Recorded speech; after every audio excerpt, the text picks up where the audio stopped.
ਸਤਨਾਮ ਸ਼੍ਰੀ ਵਾਹਿਗੁਰੂ ਸਾਹਿਬ ਜੀ। ਸਤਨਾਮ ਸ਼੍ਰੀ ਵਾਹਿਗੁਰੂ ਸਾਹਿਬ ਜੀ। ਮੋਹ ਮਲਨ ਨੀਂਦ ਤੇ ਛੁਟਕੀ, ਕਵਨ ਅਨੁਗ੍ਰਹ ਭਇਓ ਰੇ।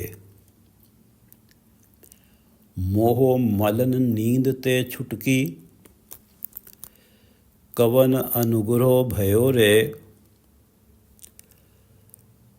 महामोहनी तुद ना व्यापै, महामोहनी तुद ना व्यापै, तेरा आलस कहाँ गयो री।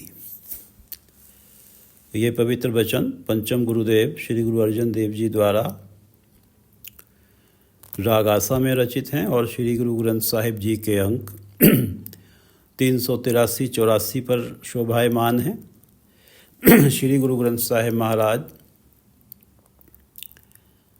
श्री गुरु ग्रंथ साहिब महाराज, आप कृपा करो गुरुदेव। श्री गुरु ग्रंथ साहिब महाराज, आप कृपा करो गुरुदेव। आप अपने इन पवित्र वचनों की विचार करवा लो। सतनाम श्री वाहिगुरु साहिब जी। सतनाम श्री वाहिगुरु साहिब जी। मोह मलन नींद ते छुटकी, कवन अनुग्रह भयो रे।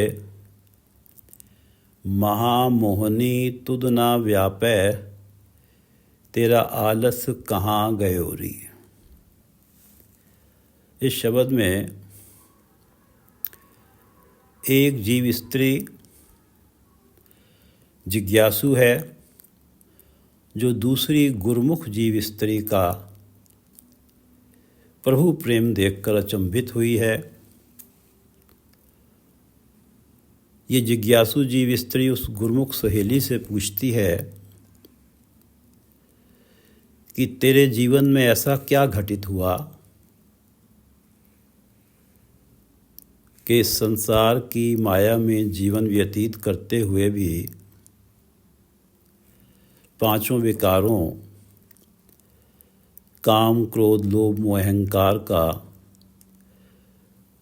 तुझ पर कोई प्रभाव नहीं है। लोभ, मोह, अहंकार, क्रोध, काम, इन पांचों का तेरे सामने कोई चारा नहीं चलता। ना कभी तेरे मुख से कभी निंदा सुनी है, ना तू किसी से ईर्ष्या करती है, ना ही तेरे मन में तृष्णा है। जब भी मैं तुझसे बात करती हूँ तो तेरे मुख से केवल प्रभु चर्चा ही सुनने को मिलती है। फिर गुरुमुख सहेली उत्तर देती है और इस शब्द में इस वार्तालाप का ही जिक्र है। यहाँ बताते चलें कि परमात्मा की मिलन की राह में चाहे पुरुष हो या स्त्री हो, सब जीव स्त्रियां हैं और पुरुष केवल परमात्मा है। मोह मलन नींद ते छुटकी, मलन मन को मैला करने वाली, मलन मन को मलिन करने वाली। मोह मलन नींद ते छुटकी, कवन अनुग्रह भयो री। अनुग्रह कृपा, भयो री से अर्थ है यहाँ सखी। मोह मलन नींद ते छुटकी, हे सखी तू मन को मैला करने वाली मोह की नींद से जाग गई है। मोह मलन नींद ते छुटकी, मन को मलिन करने वाली मोह की नींद से जाग गई है, माया के मोह से बच गई है। मोह मलन नींद ते छुटकी, कवन अनुग्रह भयो री। तेरे ऊपर कौन सी कृपा हुई है, तू कैसे अनुग्रहित हुई है। मोह मलन नींद से छुटकी, मन को मैला करने वाली मोह की नींद से जाग गई है। तू छूट गई है इस मोह की नींद से, मन माया के मोह से। तो ऐसी कौन सी कृपा हुई है जिसके कारण तू इस मन को मैला करने वाली मोह की नींद से जाग गई है। मैं भी तो तेरी बचपन से ही सखी हूँ। निंदा, ईर्ष्या, लोभ, मोह, क्रोध, तृष्णा। निंदा, ईर्ष्या, लोभ, मोह, क्रोध, तृष्णा, मेरे व्यवहार में तो ये सब कहीं ना कहीं आ ही जाते हैं। और ये सब अवगुण मेरे मन को मैला कर ही देते हैं। तू इस मलिनता से कैसे छूटी? मोह मलन नींद, इन सब अवगुणों को नेचुरल समझ के अपनाए रखना। मोह मलन नींद, इन सब अवगुणों को, जो निंदा, ईर्ष्या, लोभ, मोह है, इन सब को नेचुरल समझ के अपनाए रखना। मोह मलन नींद, और जीवन बीतते जाना।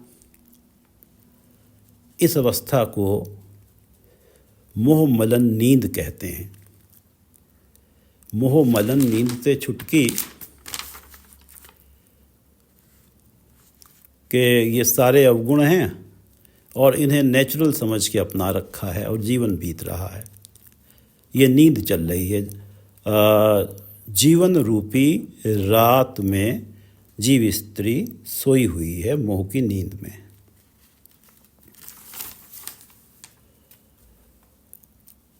तू इससे छूटी कैसे? इतना बड़ा परिवर्तन कैसे हुआ? कि गुरु अर्जन देव जी की 2 पंक्तियां हैं कि काम, क्रोध, माया, मद, मत्सर, एक खेलत सब जुए हारे, और सत संतोख दया धर्म सच, ये अपने ग्रह भीतर वारे। ये तो ऐसा प्रतीत हुआ कि जैसे तूने कोई जुआ खेला है। ये खेलत सब जुए हारे, जिसमें तूने हारा क्या है? काम, क्रोध, माया, मद, अहंकार, मत्सर, ईर्ष्या, ये सब तो तूने उस जुए में हार दिया। सत संतोख दया धर्म सच, सत संतोख दया धर्म सच, यह अपने ग्रह भीतर वारे। और ये सद्गुण तूने अपने हृदय में इन्हें प्रवेश दिया। इतना बड़ा परिवर्तन कैसे हुआ?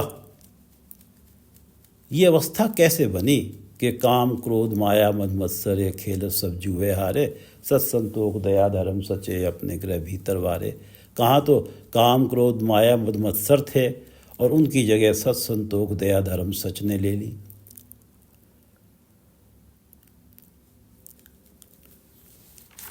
मोह मलन नींद से छुटकी, कवन अनुग्रह भयोरी। तू इस नींद से जागी है, तेरे ऊपर ऐसी कौन सी कृपा हुई है? किस वजह से तू अनुग्रहित हुई है? महामोहनी तुद ना व्यापे, तेरा आलस कहाँ गयो री?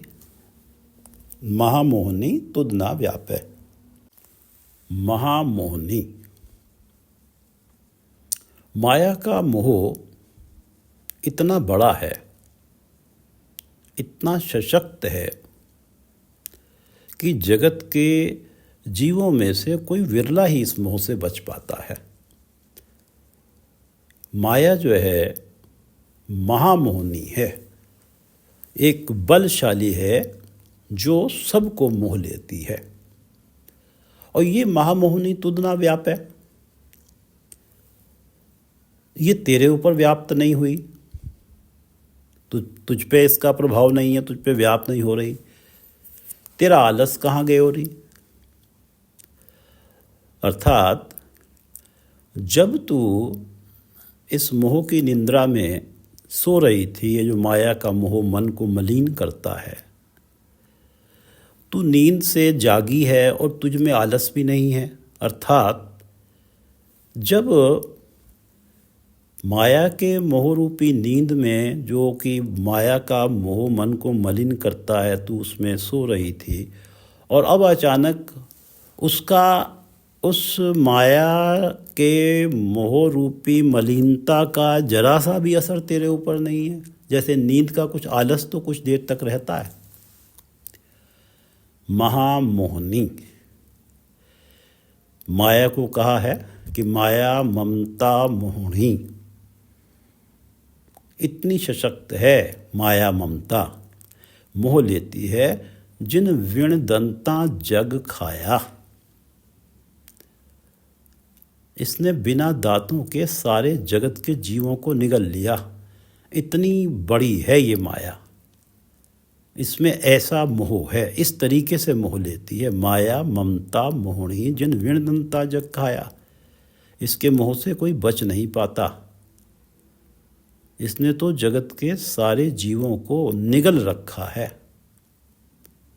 अपनी गिरफ्त में ले रखा है। माया ममता मोहनी जिन विण दंता जग खाया, महामोहनी तुद ना व्यापै। तन धन थाप कियो सब अपना, कोमल बंधन बांधया। तन धन थाप कियो सब अपना, ये तन ये धन सब मेरा है, ये सोच मन में है और ये माया का बंधन है जो इतना कोमल है कि प्राणी को महसूस ही नहीं होता। तन धन थाप, ये सब माया का मोह है। तन धन थाप कियो सब अपना, कोमल बंधन बांधया। तो माया महामोहनी है। व्यक्ति को पता भी नहीं लगता कि वो माया के द्वारा मोहा गया है। माया कोमल बंधनों में बांध लेती है। ये महामोहनी माया तुझे प्रभावित नहीं कर पा रही। महामोहनी तुद ना व्यापै। तू भी कभी तो मोह की नींद में थी। तू ऐसे बदली कि तुझ पे उस नींद का जरा सा आलस भी नहीं है।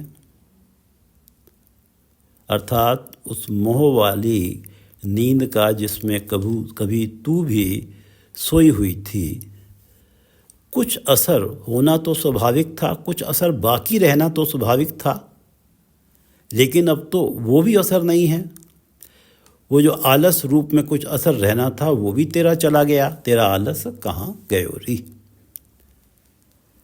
महामोहनी तुद ना व्यापै। वो महामोहनी जो विण दंता जग खाया और तन धन थाप कियो सब अपना, कोमल बंधन बांध दिया। ये जो महामोहनी माया है तेरे ऊपर व्याप्त नहीं होती और तेरा तो आलस भी समाप्त हो, खत्म हो गया। तुझ पे तो आलस भी दिखाई नहीं देता, जरा सा असर भी नहीं दिखाई देता उस माया के मोह का जिसमें तेरी सारा जीवन बीता जा रहा था। महामोहनी तुद ना व्यापै। तेरा आलस कहाँ गयो रे। मोह मलन नींद ते छुटकी, कवन अनुग्रह भयो रे। और महामोहनी तुद ना व्यापै। व्यापै, तेरा आलस कहाँ गयो रे। ये दो पंक्तियां शब्द का रहाव है। काम क्रोध अहंकार गाखरो, संयम कवन छुट्योरी।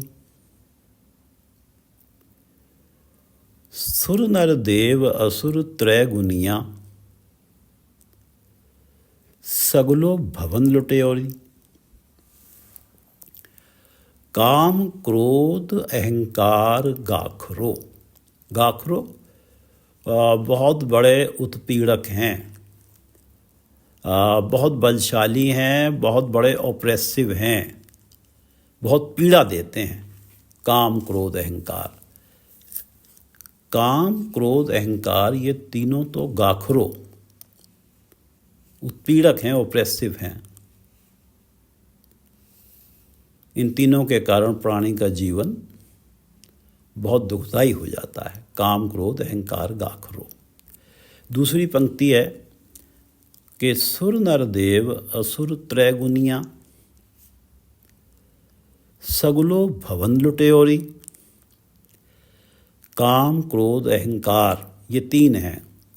इन तीनों ने सुर नर, देवता स्वरूप मनुष्य यानी कि भले मनुष्य, सुर नर देव देवता, असुर दैत्य, त्रैगुनिया सारे त्रैगुणी जीव, सगलो भवन लुटेयोरी, सारा जगत ही इन तीनों ने लूट लिया है। ये हैं काम क्रोध अहंकार, इन्होंने सारा जगत ही लूट लिया है। भले मनुष्यों को नहीं छोड़ा, देवताओं को नहीं छोड़ा, दैत्यों को नहीं छोड़ा, और इस जगत के सारे ही जीव त्रैगुणी हैं और इन सब को नहीं छोड़ा। इन तीनों ने सारे जगत के आत्मिक जीवन को ध्वस्त किया है, चाहे वो देवता हों, चाहे वो भले मनुष्य हों। जो भी प्राणी इन तीनों के प्रभाव में आता है, काम क्रोध अहंकार, उसका आत्मिक जीवन नष्ट होता है। फिर वो ये समझ नहीं पाता कि इनके प्रभाव में जो कार्य वो कर रहा है, वो ये नहीं समझ पाता कि वो कार्य हर तरफ से निंदनीय है, हर तरह से निंदनीय है। आत्मिक जीवन नष्ट होने के कारण उसकी विवेक बुद्धि, सोचने समझने की शक्ति समाप्त हो जाती है। काम क्रोध अहंकार गाखरो, ये बहुत बलशाली हैं, बहुत बड़े उत्पीड़क हैं, ऑप्रेसिव हैं, काम क्रोध अहंकार। और इन्होंने तो सुर नर देव असुर त्रैगुनिया सगलो भवन लुटेयोरी और संयम कवन छुटेयोरी। तू किस संयम से, किस युक्ति से इन तीनों से छूट गई? काम क्रोध अहंकार गाखरो, सुर नर देव असुर त्रैगुनिया सगलो भवन लुटेयोरी, इन तीनों ने तो सबको ही लूट लिया, सारा जगत ही लूट लिया। संयम कवन छुटेयोरी, तू किस संयम से, किस युक्ति से छूट गई? ये जो जिज्ञासु जीव स्त्री का प्रश्न चल रहा है। काम क्रोध अहंकार गाखरो, संयम कवन छुटेयोरी, सुर नर देव असुर त्रैगुनिया सगलो भवन लुटेयोरी। अभी भी प्रश्न ही चल रहा है कि दावा अगन बहुत तृण जाले, कोई हरिया बूट रहे हो रही। दावा अगन, दावा अगन जंगल की आग, तृण घास फूस वनस्पति, बूट पौधा बूटा।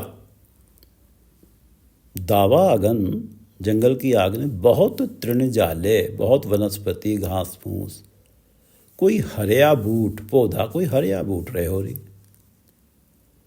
दावा अगन बहुत तृण जाले। हे सखी, जब जंगल में आग लगती है, दावा अगन, तो बहुत सारी वनस्पति घास फूस पौधे जल जाते हैं। दावा अगन बहुत तृण जाले, कोई हरिया बूट रहे हो रही। कोई हरिया बूट, कोई विरला ही पौधा बूटा, कोई विरला ही पौधा आग से बच के हरा भरा रह जाता है। दावा अगन बहुत तृण जाले, कोई हरिया बूट रहे हो रही। और ऐसो समर्थ वरन न साको, ताकि उपमा जात ना कहोरी। सीधा तो ये अर्थ बनता है कि जो पौधा बच गया है उसमें कमाल की शक्ति थी कि वो ऐसी अगन में भी बच गया, जाने कैसी इम्यूनिटी थी कि वो इस अग्नि में भी बच गया। ऐसो समर्थ वरन न साखो, वो कितना समर्थ था वो पौधा, ताकि उपमा जात न कहोरी। अब जैसे कि जंगल में आग लगती है तो उसे तो दावागन कहा गया है। जगत जंगल को तृष्णा की आग जला रही है। जगत जंगल को तृष्णा की आग जला रही है। कोई विरला आत्मिक जीवन की तरफ से बलशाली प्राणी ही बच सकता है। इस जगत रूपी जंगल को तृष्णा रूपी अग्नि जला रही है। कोई विरला जो आत्मिक जीवन की तरफ से समर्थ है, बलशाली है, वो बच सकता है। ऐसो समर्थ जो आत्मिक जीवन की तरफ से समर्थ है, वरन न साको, जो आत्मिक जीवन की तरफ से समर्थ है, जिसका आत्मिक जीवन इंटैक्ट है, ऐसे समर्थ बलि प्राणी की आत्मिक का वर्णन मैं कर नहीं सकती, आत्मिक अवस्था का वर्णन मैं कर नहीं सकती। ऐसे समर्थ बलि प्राणी की आत्मिक अवस्था का मैं वर्णन नहीं कर सकती। ऐसो समर्थ वरन न साको, जो इस जगत जंगल में जहाँ तृष्णा रूपी अग्नि जल रही है, उसमें जो कोई समर्थ है आत्मिक जीवन की तरफ से, वो जो उस तृष्णा रूपी अग्नि में जलता नहीं है, उसकी आत्मिक अवस्था का मैं वर्णन नहीं कर सकती। ऐसो समर्थ वरन न साको, ताकि उपमा जात न कहोरी। उसकी उपमा, उसकी अवस्था इतनी ऊंची है कि उसे कहने के लिए शब्द ढूंढे नहीं मिलते। उसके बल की उपमा की बड़ाई कैसे करूं, कही नहीं जा सकती। उसके बल और उपमा की बड़ाई, उसके बल की उपमा या बड़ाई, उसके बल की जो उपमा है, आत्मिक बल की या बड़ाई है, ये कही नहीं जा सकती। ताकि उपमा जात ना कहोरी, उसके आत्मिक बल की उपमा या बड़ाई कही नहीं जा सकती। ऐसो समर्थ वरन न साको, ताकि उपमा जात ना कहोरी। कोई आत्मिक जीवन की तरफ से सशक्त इस जगत की तृष्णा रूपी आग से बचता है। कोई आत्मिक जीवन की तरफ से सशक्त इस जगत की तृष्णा रूपी आग से बचता है। उसकी ऊंची अवस्था का वर्णन नहीं किया जा सकता। वरन न साको, उसके आत्मिक बल की उपमा बड़ाई कही नहीं जा सकती। इतना बड़ा उसका आत्मिक बल है। ऐसो समर्थ वरन न साको, ताकि उपमा जात न कहोरी। जैसे कि दावा अगन बहुत तृण जाले, कोई हरया बूट रहे हो रही। ऐसो समर्थ वरन न साको, ताकि उपमा जात न कहोरी। अब यहाँ तीसरे पद में गुरमुख सखी का उत्तर प्रारंभ होता है कि काजर कोठ में भई न कारी, निर्मल बरन बनेओरी। काजर कोठ में भई न कारी, निर्मल बरन बनेओरी। महामंत्र गुर हृदय बस्यो, महामंत्र गुर हृदय बस्यो, अचरज नाम सुन्योरी। महामंत्र गुर हृदय बस्यो, अचरज नाम सुन्योरी। गुरु से सुना हुआ, सुन्यो, महामंत्र गुर, यहाँ कहेंगे कि महामंत्र गुर सुन्यो, गुरु से सुना हुआ नाम रूपी आश्चर्यजनक महामंत्र, अचरज नाम महामंत्र, नाम रूपी आश्चर्यजनक महामंत्र जो गुरु से सुना है, जब मेरे हृदय में बसा, हृदय बस्यो। महामंत्र गुर हृदय बस्यो, अचरज नाम सुन्योरी। अचरज नाम आश्चर्यजनक नाम रूपी महामंत्र जो मैंने गुरु से सुना है, जब वो मेरे हृदय में बसा है। महामंत्र गुरु हृदय बस्यो, अचरज नाम सुन्योरी। और गुरु परमात्मा का नाम जपने के लिए गुरु मंत्र देते हैं, जिसे यहाँ महामंत्र कहा गया है। और गुरु कृपा से जब ये गुरु मंत्र शिष्य के हृदय में बसता है, अर्थात हर क्षण वो गुरु मंत्र का जाप करता है, गुरु कृपा से वो हर क्षण इस गुरु मंत्र का जाप करता है। जब उसकी ये अवस्था बन जाती है कि महामंत्र गुरु हृदय बस्यो, अचरज नाम सुन्योरी। आश्चर्यजनक नाम रूपी महामंत्र जो गुरु से सुना है और वो महामंत्र जब हृदय में बस गया है, काजल कोठ में भई नकारी, निर्मल बरन बन्योरी। काजर कोठ में भई नकारी, माया रूपी कालिख में रहते हुए भी मेरे आत्मिक जीवन पर माया की मोह रूपी कालिख नहीं लगी।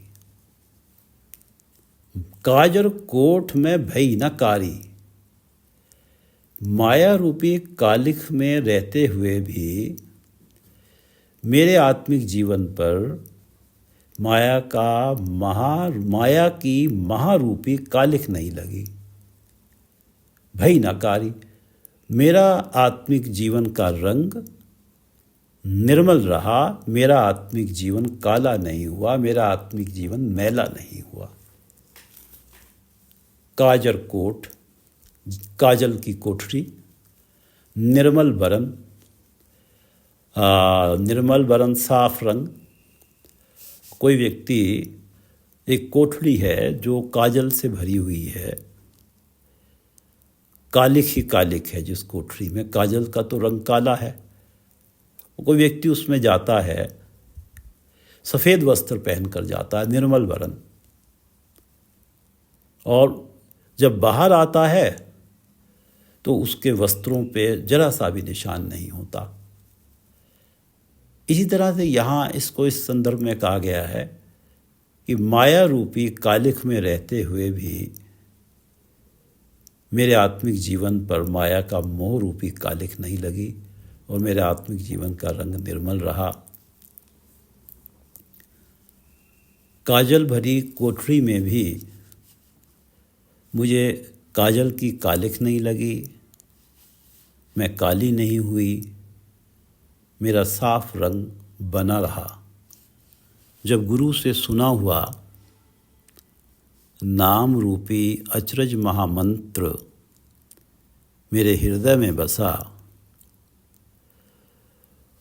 गुरु से दिया हुआ गुरु मंत्र का जाप मैंने हर क्षण किया, तो ये संभव हुआ कि माया रूपी कालिख में रहते हुए भी मेरे आत्मिक जीवन पर कालिख नहीं लगी। काजर कोठ, काजल की कोठरी, माया रूपी कालिख के घर में रहते हुए, माया के मोह रूपी कालिख के घर में रहते हुए भी मैं काली नहीं हुई। काजर कोठ मैं भई न कारी, भई न कारी, काली नहीं हुई। काजर कोठ, काजल कोठरी में निर्मल बरन भयोरी, मेरा आत्मिक जीवन का रंग निर्मल ही रहा। बरन बन्योरी, महामंत्र गुरु हृदय बस्यो, अचरज नाम सुन्योरी। कर कृपा प्रभ नदर अवलोकन अपने चरण लगाई। कर कृपा प्रभ नदर अवलोकन। नदर नजर, अवलोकन देखना, देखा। कर कृपा प्रभ नदर अवलोकन। गुरु से सुना हुआ गुरु मंत्र को हर क्षण जपने से प्रभु ने कृपा भरी नजर से मुझे देखा। कर कृपा प्रभ नदर अवलोकन। नदर कृपा भरी दृष्टि से मेरा अवलोकन किया, मुझे देखा, मेरे ऊपर कृपा भरी दृष्टि डाली। कर कृपा प्रभ नदर अवलोकन अपने चरण लगाई। प्रभु ने कृपा भरी नजर से मुझे देखा और अपने नाम रूपी चरण कमलों से जोड़ लिया। कर कृपा प्रभ नदर अवलोकन। प्रभु ने कृपा करी, नदर अवलोकन अपनी कृपा भरी दृष्टि मुझ पे डाली और मुझे अपने नाम रूपी चरण कमलों से लगा लिया, अपने नाम रूपी चरण कमलों से जोड़ लिया। प्रेम भगत नानक सुख पाया, साधु संग समाई। साध संगत में, साधु संग साध संगत में प्रेम भगत, प्रेमा भक्ति करके प्रेम भगत नानक सुख पाया, साधु संग समाई। साधु संग साध संगत में प्रेम भगत प्रेमा भक्ति करके समाई, प्रभु में मेरी समाई हुई। प्रभु में मेरी समाई हुई, मेरा मन प्रभु चरणों में लीन हुआ, सुख पाया। इसलिए मैंने आत्मिक आनंद प्राप्त किया, सुख प्राप्त किया। प्रेम भगत नानक, गुरु अर्जुन देव जी कह रहे हैं कि प्रेम भगत नानक सुख पाया, साधु संग समाई। साध संगत में जब परमात्मा के गुण प्रेमा भक्ति बड़े प्रेम से गाए, बड़े चाव से गाए, साध संगत में बैठ के सबके साथ परमात्मा के नाम को बड़े चाव से जपा, उस गुरु मंत्र को, उस आश्चर्यजनक नाम रूपी महामंत्र जो गुरु से सुना था, उस आश्चर्यजनक महामंत्र को साध संगत में बैठकर प्रेम भगत बड़े चाव से जपा और परमात्मा के बड़े प्रेम से और चाव से गुण गाए, तो मेरी प्रभु में समाई हुई, तो मेरा मन परमात्मा के चरण कमलों में लीन हुआ और मैंने सदा के लिए आत्मिक आनंद प्राप्त किया, सदा के लिए सुख प्राप्त किया। कर कृपा प्रभ नदर अवलोकन अपने चरण लगाई, प्रेम भगत नानक सुख पाया, साधु संग समाई। मोह मलन नींद ते छुटकी, कवन अनुग्रह भयोरी। महामोहनी तुद ना व्यापे, तेरा आलस कहाँ गयोरी। मोह मलन नींद से छुटकी। माया का मोह जो मन को मलिन करता है, प्राणी इसकी नींद में सोया रहता है, अर्थात माया के मोह के प्रभाव में सारा जीवन जीता रहता है। तू कैसे छूट गई इस नींद से, मोह मलन नींद से छुटकी, कवन अनुग्रह भयो रे। कौन सी कृपा हुई है कि महामोहनी तुद ना व्यापे, ये महामोहनी माया तेरे ऊपर व्याप्ति नहीं हो रही, तेरे ऊपर प्रभाव नहीं डाल रही, तेरा आलस कहाँ गए हो रही। तू नींद में सोई थी, उस नींद का आलस भी नहीं बचा तेरे ऊपर, जरा सा भी प्रभाव नहीं बचा।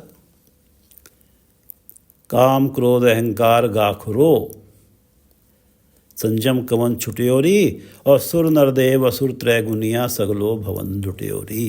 ये जो काम क्रोध अहंकार हैं ये गाखरो हैं, बहुत बड़े बलशाली हैं और बहुत बड़े उत्पीड़क हैं, कष्ट देते हैं। काम क्रोध अहंकार गाखरो और सुर नर देव असुर त्रैगुनिया, चाहे वो देवता स्वरूप मनुष्य हों, देवता हों, असुर हों, और इस जगत के इस सगलो भवन, इस सारे जगत के जो त्रैगुणी जीव हैं, ये सारे के सारों के आत्मिक जीवन को इसने लूट लिया। इन तीनों ने काम क्रोध अहंकार गाखरो सुर नर देव असुर त्रैगुनिया सगलो भवन लुट्योरी और संजम कवन छुट्योरी। तू इन तीनों बलशालियों से किस संयम से छूट गई, किस युक्ति से छूट गई? काम क्रोध अहंकार गाखरो संजम कवन छुट्योरी सुर नर देव असुर त्रैगुनिया सगलो भवन लुट्योरी। दावा अगन बहुत तृण जाले कोई हरया बूट रहे हो रही। दावा अगन, जब जंगल में आग लगती है तो बहुत तृण जाले, बहुत वनस्पति, बहुत पौधे बूटे जल जाते हैं, कोई हरया बूट रहे हो रही। कोई विरला इस अग्नि से बच के हरा भरा पौधा रह, कोई पौधा हरा भरा रह जाता, बूटा हरा भरा रह जाता।